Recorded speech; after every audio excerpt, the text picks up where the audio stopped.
Hey, thanks for tuning in. Want to say first off, sorry for the delay there. We upgraded our sound equipment, decided to change how we do the show. It's a bit different, but I like it. I don't want to say thanks for sticking around. That being said, let's get right into it and take a look at what happened to the Yuba County Five. What would you think if your loved ones decided to catch a basketball game, something they had done dozens of times before? Would you believe this dinner would be the last time you would see them alive?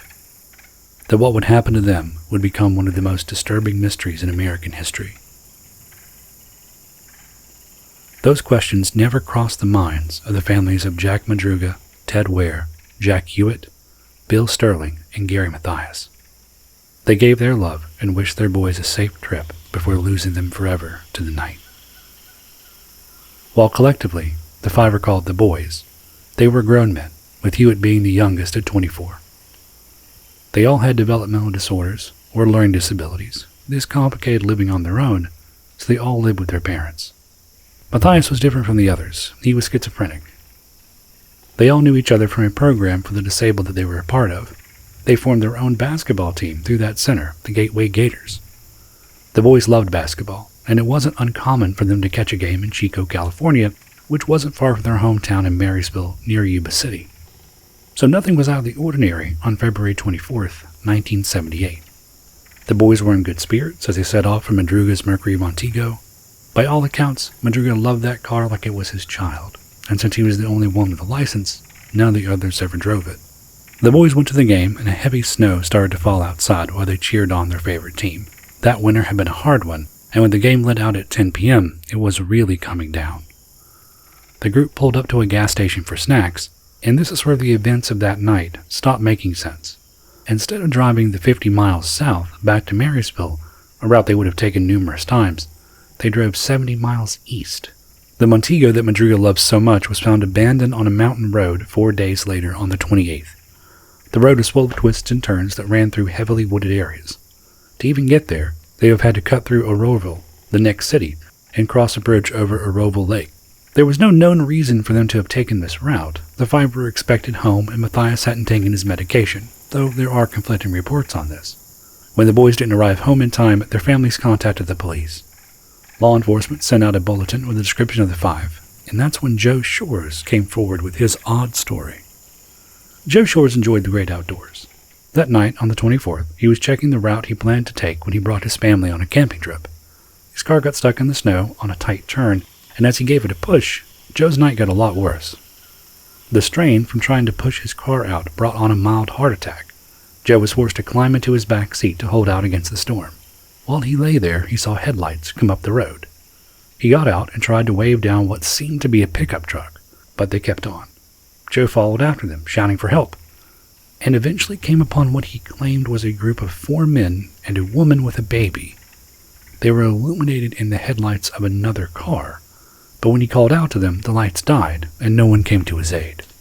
Back at the car, he waited until the storm died down, and he felt well enough to trek back to the mountain lodge he knew was around 8 miles away. On the way, he passed Madruga's empty 1969 Montego. He realized it must have been the second pair of headlights he'd seen with that group of people. Police followed his report, and that of a forest ranger, to the car, and the mystery only deepened. The car was filled with wrappers from the snacks they had bought at the gas station. Inside the glove box was a collection of road maps, seemingly untouched.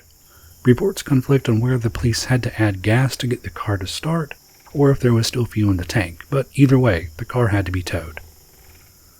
Investigators figured that they had gotten stuck in the snow like Joe had. What puzzled them was why the boys couldn't get the car going. All of them were in good shape and should have been able to push the car out easily. Instead, they had abandoned the vehicle and entered the woods. The five had dressed for a quick night out, not a hiking trip. Searching those woods proved no easy task, as the area was already covered in heavy snow. To make matters worse, the trees were dense, and some trails were inaccessible. Still, they searched for those beloved boys. Ground crews, helicopters, psychic mediums, and the families raised a reward of over $2,000 for any information. Nothing came until June, and it wasn't what anyone had wanted to hear. A group of motorcyclists were enjoying the good weather when they came across a remote forest station. The forest rangers used these stations in the event of an emergency. They were stocked with food, warm clothes, and propane generators. The bikers found out that one had been broken into. Inside, they found Ted Weir's emaciated body under a bunch of thin sheets. His feet showed extreme frostbite. They judged by beard and fingernail growth that he'd lived at least 8 weeks from when he'd left the car, which was a rough estimate. What didn't make any sense was the station's condition. It was virtually untouched. The place was stocked with enough food to have fed all 5 for a year, but only 12 cans had been opened. Outside was a generator that had never been turned on, and with a full fuel tank. Weir's leather shoes were missing, but they found a pair of tennis shoes, later identified as belonging to Gary Mathias. The forest station was roughly 19 miles from where the Montego had been found. A further search for the grounds revealed the bodies of Jack Madruga, Bill Sterling, and Jack Hewitt. They were all around 4 miles from the station and seemed to have died from the cold. The station and their bodies were located where Daniel Zink Campground and Little North Fork Campground are today. What happened out in those woods? What led to the loss of the Yuba County Five? Sadly, there are no answers, but many theories. Many speculate that the threat the group faced did not come from without, but from within. Gary Mathias was the newest member of the boys and had a troubled past. There were reports that he was hospitalized in high school after a bad trip brought on by drug use. He had been discharged from the military after going AWOL and assaulted a police officer while naked. His defense for this was simply, "I've been in the Army, and I don't like it. And I thought if I could hit a cop, maybe they'd let me out." After his discharge for schizophrenia, he was brought up on charges of assault with intent to rape after being found astride his cousin's sleeping wife. This was later dropped thanks to a plea deal. He continued to use drugs and get into ballroom brawls, while his mental illness made his sanity a shaky concept. It did not diminish his capabilities. Mathias had escaped several mental institutions since 1973. Sometimes he slipped away when not outside, other times he would pull a stunt like something out of a movie, such as the time he broke out of his cell and escaped through a drainage pipe. Mathias was no stranger to roughing it either.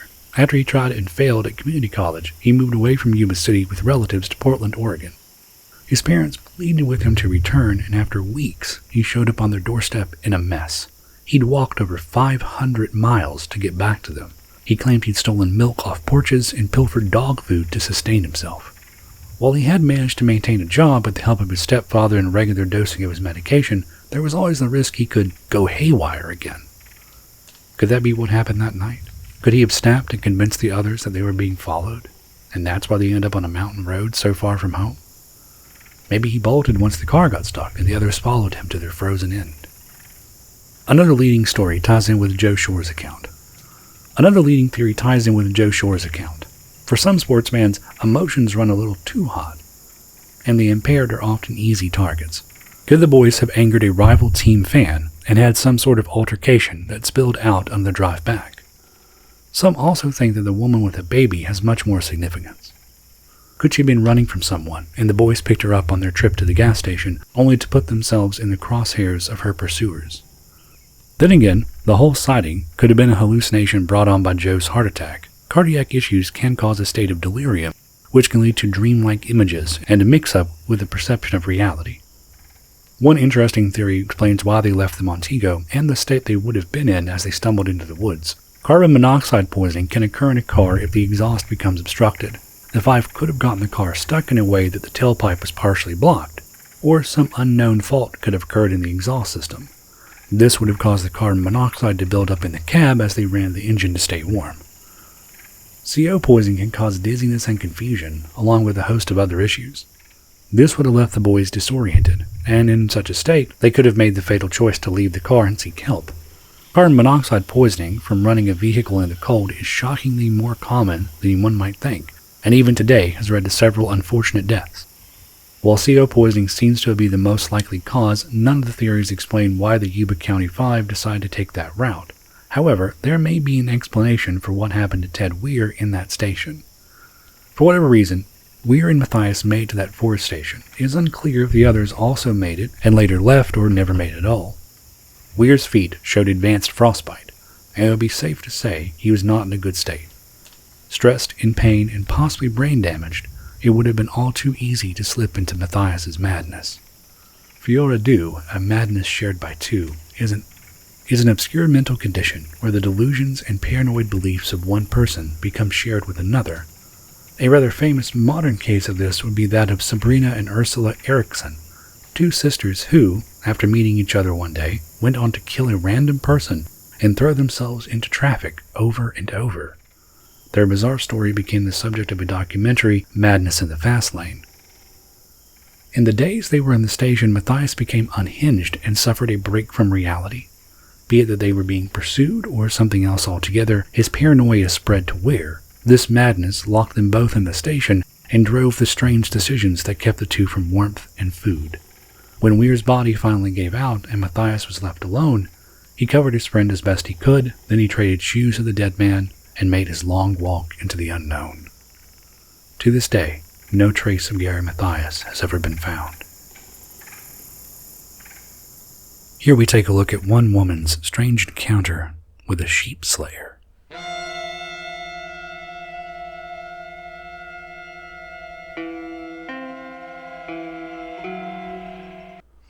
A woman walked up and over hills on paths well known to her, a tiny baby strapped to her back.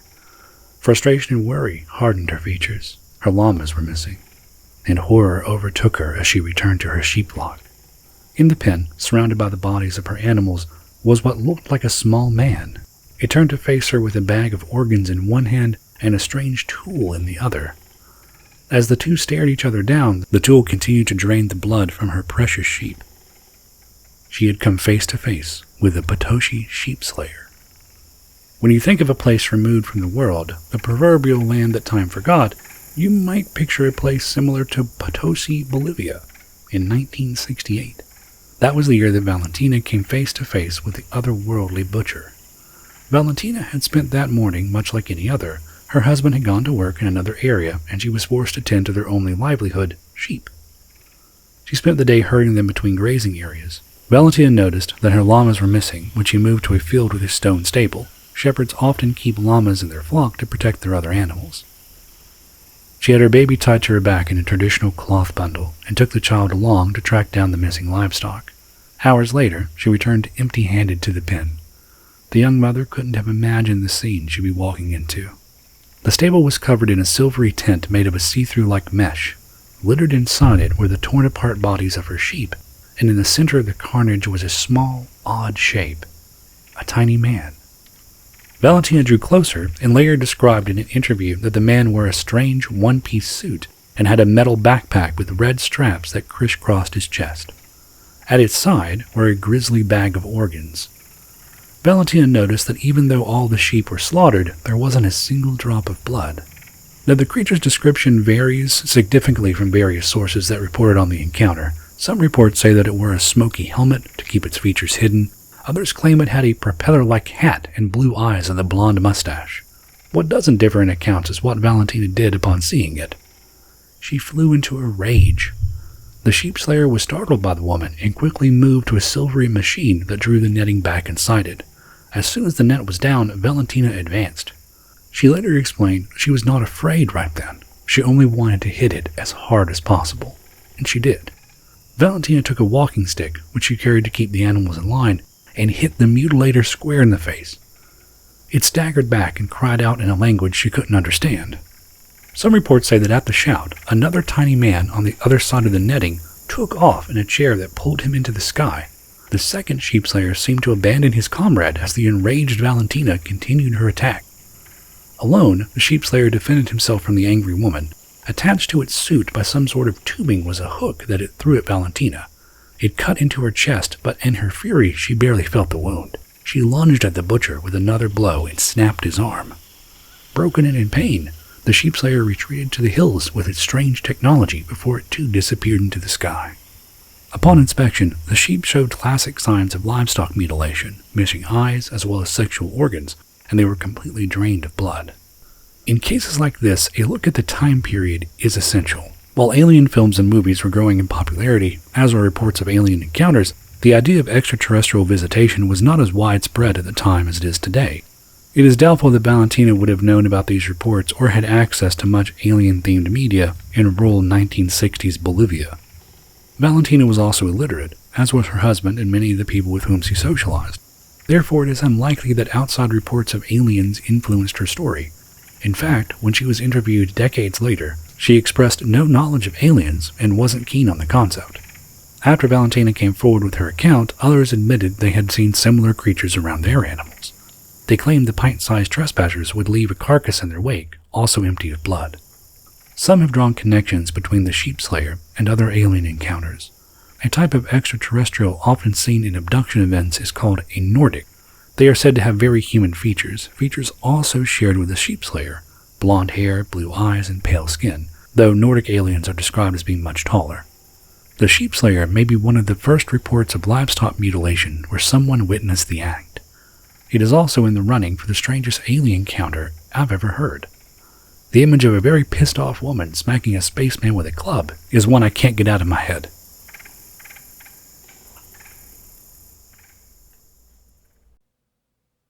Hey, thanks for listening. If you enjoyed my work and want to show some support, I deeply appreciate it. My books can be found on Amazon. I do have a Patreon as well as a Ko-Fi at R.A.Brewster. You can find me in all the usual places. Links below. Make sure to like and subscribe. I'm out. I'm so broke. Yeah, I'm so broke. This dollar won't last. I'm in dire need of cash, 'cause I'm so broke. I'm so broke. Yeah, I'm so broke. No food to eat. I'll sell pictures of my feet, 'cause I'm so broke.